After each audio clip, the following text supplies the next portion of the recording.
45 दिन पहले महाकुंभ शुरू हुआ था तो किसी ने सोचा नहीं था कि 45 दिन में करोड़ों सनातनी न सिर्फ भारत के कोने कोने से आकर बल्कि दुनिया के कोने कोने से आकर यूं आस्था के इस पर्व से जुड़ जाएंगे। लेकिन बॉस, आपको मानना पड़ेगा कि मोदी योगी ने कर दिखाया। ऐसा नहीं है कि कुछ घटनाएं नहीं हुई, ऐसा नहीं है कि रत्ती भर की असुविधा नहीं आई हो, सब कुछ एकदम चकाचक रहा हो, ऐसा नहीं है, दिक्कतें हुई। लेकिन बहुत सनातनियों की आस्था और उनके महाकुंभ में जाकर इस महापर्व से जुड़ने के समर्पण को कोई हिला नहीं पाया 45 दिन में। क्या बड़े बुजुर्ग, क्या बच्चे, लोग कई कई किलोमीटर पैदल चले, लंबी लंबी यात्राएं की, जाम में फंसे, कुछ भी हुआ, लेकिन जात पात सब भुलाकर आस्था की डुबकी करोड़ों लोगों ने लगाई। कुंभ तो पहले भी आए, लेकिन तब इस देश में कोई मोदी केंद्र की सत्ता तक नहीं आया था जो 100 करोड़ हिंदुओं के देश में हिंदू को यह बताए कि अपना धर्म मानने, जानने और उसे गर्व के साथ सीने पर लगाकर चलने में कोई शर्म की बात नहीं है। मोदी ने जो 10 साल में किया, उसी का नतीजा है कि आज महाकुंभ की चर्चा दुनिया भर में हो रही है। दुनिया भर से सनातनी आ रहे हैं डुबकी लगाने, वरना लोग तो ये थे कि अरे रोज पूजा करने से क्या हो जाएगा, मंदिर जाने से क्या हो जाता है जी, अरे क्या आप लोग मम्मी पापा आप लोग को जो है हमेशा जो है वो तीर्थ पे जाना, क्या है इसकी जरूरत। इस तरह का माइंडसेट आजादी के बाद बनाया गया था जो बीते 10 साल में टूटा है। तो इस तरह की भीड़ महाकुंभ में पहुंची। सनातन की ताकत की चर्चा दुनिया भर में हो रही है और आज तो आखिरी दिन गजब ही हो गया। प्रयागराज के महाकुंभ से सनातन एकता का जो संदेश पूरी दुनिया में गया है, उसकी गूंज आने वाले कई सालों तक सुनाई देती रहेगी। सनातन एकता का महापर्व महाकुंभ का आज समापन हो गया और आज तो महाशिवरात्रि भी थी, आखिरी अमृत स्नान था जिसके साथ महाकुंभ का समापन हुआ। आज दिन भर क्या हलचल रही महाकुंभ में, किस तरह से भक्तों ने संगम में स्नान किया, भोलेनाथ की पूजा की, कैसे वर्ल्ड रिकॉर्ड बने जो मतलब अभूतपूर्व हैं। किसी के लिए पुण्य कमाने का आयोजन था, किसी के लिए आस्था का प्रतीक था, किसी के लिए जिंदगी बदल देने वाला अनुभव था, किसी के लिए मेला घूमने का मौका बन गया और किसी ने इसे फालतू आयोजन तक बता दिया। लेकिन जो लोग महाकुंभ पर सवाल उठा रहे थे, उन्हें आज यह समझना चाहिए कि उनके लिए भले ही महाकुंभ कुछ ना हो, लेकिन इस देश के असंख्य साधु संतों के लिए, सनातनियों के लिए उनकी जिंदगी का सबसे बड़ा पल था।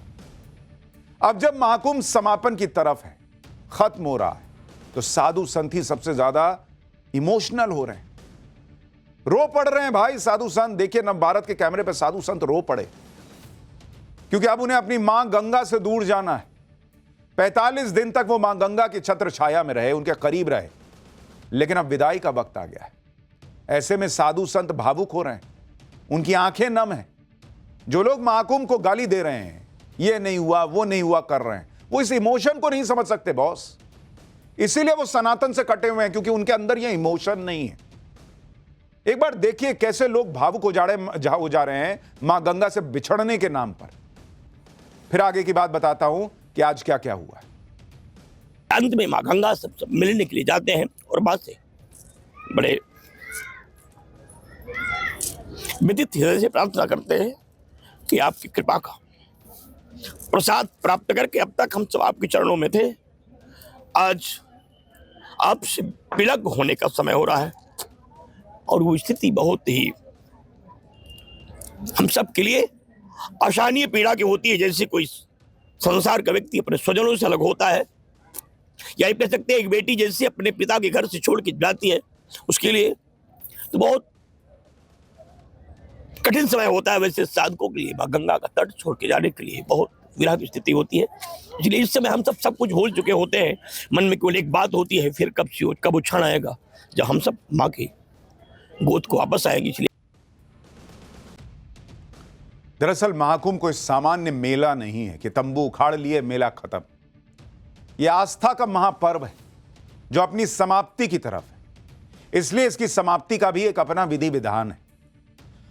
मकर संक्रांति से शुरू हुआ महाकुंभ 45 दिन तक चला और महाशिवरात्रि पर इसका समापन हुआ। ये 45 दिन वो वक्त होते हैं जब साधु संत अपनी सिद्धियों के लिए अनुष्ठान करते हैं। कोई वैदिक अनुष्ठान करता है, कोई तांत्रिक अनुष्ठान करता है, सब अपनी अपनी विधि से अपने अपने इष्ट को पूजते हैं, उन्हें संगम किनारे लेकर आते हैं। इस 45 दिन के समापन पर साधु संत विधि विधान से पूजा करते हैं, महादेव को पूजते हैं, मां भगवती की अर्चना करते हैं, अंत में वो मां गंगा से मिलने के लिए जाते हैं, उनसे विदाई लेते हैं। अब महाकुंभ की शक्ति को समझिए। इस आयोजन से आस्था की जो ऊर्जा निकली है, उससे लोग अपने आप महाकुंभ की तरफ खींचे चले आए। आप देखिए, हैदराबाद से एक श्रद्धालु अपने पुराने स्कूटर पर 4 दिन की यात्रा करके महाकुंभ पहुंचे। 4 दिन स्कूटर से, हैदराबाद से चल के महाकुंभ। यहां लोग दिल्ली से प्रयागराज गाड़ी से पहुंचने में 10 बार सोच रहे थे, भाई साहब स्कूटर पे चले आए। लेकिन जिनकी आस्था है, वो अपना पुराना स्कूटर निकालकर हैदराबाद से बैठे प्रयागराज में उतरे। जबकि हैदराबाद से प्रयागराज की दूरी 1300 किलोमीटर से ज्यादा की है।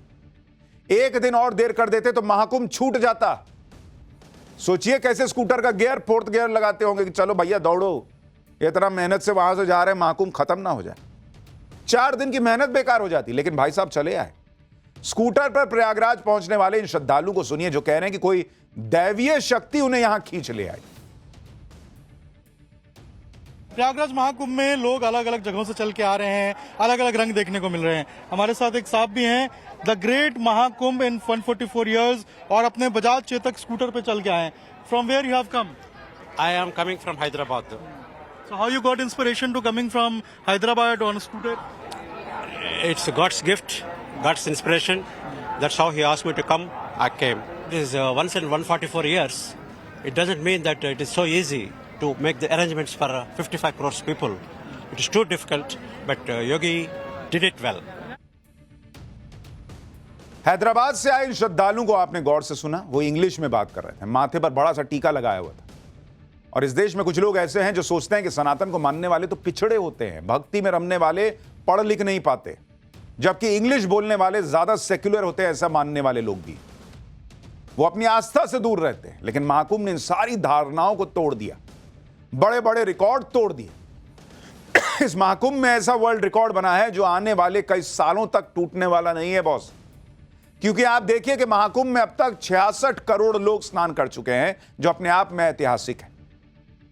दुनिया में इतना बड़ा आयोजन कहीं नहीं हुआ।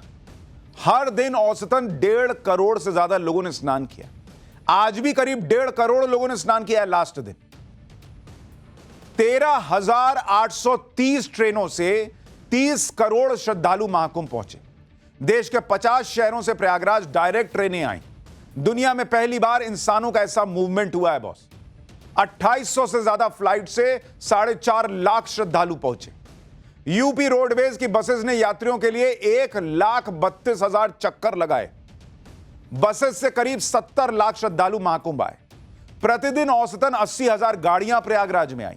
यानी सनातनियों की एकता ने दुनिया को दिखाया कि एकजुट होकर क्या नहीं किया जा सकता। करोड़ों लोग महाकुंभ आए, पैर रखने की जगह नहीं होती थी। और यह तो आपको सिर्फ अनुमान बता रहा हूं, आंकड़ा इससे कहीं ज्यादा है कि किस तरह से लोग आए होंगे। महाकुंभ तक पहुंचने में बहुतों को बहुत संघर्ष करना पड़ा, किसी को तकलीफ भी हुई, तो कोई बड़े आराम से महाकुंभ तक पहुंच गया। कई लोग बोलते थे, अरे आपके यहां तो चल रहा है कि बहुत जाम है, हम गए हमको जाम नहीं मिला। अरे वीकेंड में जाने में बहुत जाम था, कई बार वीकडे में नहीं था, कई बार वीकडे वीकेंड कुछ था ही नहीं, सब चल रहा है जामे जाम। लेकिन हर किसी का अपना अनुभव रहा। आज जब महाकुंभ का समापन हुआ तो महाकुंभ आने वाले लोगों ने क्या कहा, एक बार सुनिए, फिर बताता हूं कि सीएम योगी क्या कह रहे हैं और आज क्या क्या अद्भुत हुआ है। व्यवस्था टॉप क्लास की है और लोग आ रहे हैं बड़े प्रेम से एक दूसरे से मिलकर के स्नान कर रहे हैं। बहुत अच्छी व्यवस्था है। मैं केरला से आई हूँ। मुझे पहले डर था कि स्नान होगा या नहीं, भीड़ भाड़ रहेगी या नहीं, पर बहुत अच्छे से स्नान हो गया। व्यवस्था अच्छी है सर। आप कहाँ से आई हैं, कैसा लग रहा है? जम्मू कश्मीर से आई हूँ, तो मुझे बहुत खुशी है प्रयागराज का। मैं बेंगलोर से आई हूँ। शाही स्नान बढ़िया से हो गया, बहुत मजा आया, व्यवस्था बहुत अच्छा था। व्यवस्था अच्छा लगा। आप लोग कैसा लगा? हम लोग सर गुजरात से आए, सूरत से। मेरा नाम बंडी गांधी है। यहाँ पर जो व्यवस्था किया है सरकार ने बहुत ही बढ़िया किया हुआ है। और कोई भी व्यवस्था जो दिखा रहे हैं न्यूज मीडिया और उसमें वैसा कुछ है नहीं। आप लोग आओ। और आज तो लास्ट दिन है महाशिवरात्रि का, संगम स्नान मिला हमको, हम बहुत लाभदायी हो गए हैं। आप लोग कहाँ से? हम महाराष्ट्र से आए हैं। यहाँ का सूर्य देख के बहुत बढ़िया लगा। यह स्नान भी अच्छा हुआ है। अच्छा हुआ है एकदम, बिल्कुल बिल्कुल। बड़े बड़े रिकॉर्ड के साथ महाकुंभ का सफल समापन हो गया। और यह सब ऐसे ही नहीं हुआ। एक तरफ महाकुंभ में साधु संत अपना तप कर रहे थे, दूसरी तरफ महाकुंभ के आयोजन के लिए मोदी योगी की जोड़ी ने भी 45 दिन का तप किया। तब जाकर आस्था का यह महायज्ञ पूरा हो पाया। भाई गाली देना बहुत आसान है, बहुत आसान, लेकिन 60-65 करोड़ लोगों का इंतजाम करना, बॉस किसी से करा लीजिए, ना को चने चबवा देगी ये जो रिक्वायरमेंट्स होती हैं। और ऊपर से 45 दिन कोई छोटा समय है, बहुत थका देने वाला समय होता है। किसी के घर में शादी हो तो 2-3 दिन में फंक्शन में लोगों की सांसें फूलने लगती हैं। शादी खत्म हो तो उसके बाद लोग दिन में उठते ही नहीं, शाम में उठते हैं, बाप रे 2 रात सोए नहीं थे। यहां 45 दिन करोड़ों लोगों के लिए आयोजन हो रहा था और इन 45 दिनों में सीएम योगी डटे रहे, उनकी टीम डटी रही। आप सोचिए ना बॉस, वो सफाई कर्मी, वो पुलिस वाले, उन लोगों का सोचिए बॉस, उन लोगों ने 45 दिन क्या नहीं किया है। पुलिस वालों का सोचिए किस तरह से खड़े रहे, घंटों घंटों की ड्यूटी लगी रही। वो सफाई कर्मी, वो मैनेजमेंट कर्मी, सारे लोगों ने तप किया है बॉस 45 दिन का, बिना थके। बार बार ये लोग महाकुंभ गए, खुद एक एक व्यवस्था को सीएम योगी ने देखा। एक दिन अनहोनी हुई तो उससे निराश नहीं हुए, बल्कि इसे चैलेंज की तरह लिया और आगे कोई अप्रिय घटना न होने दी।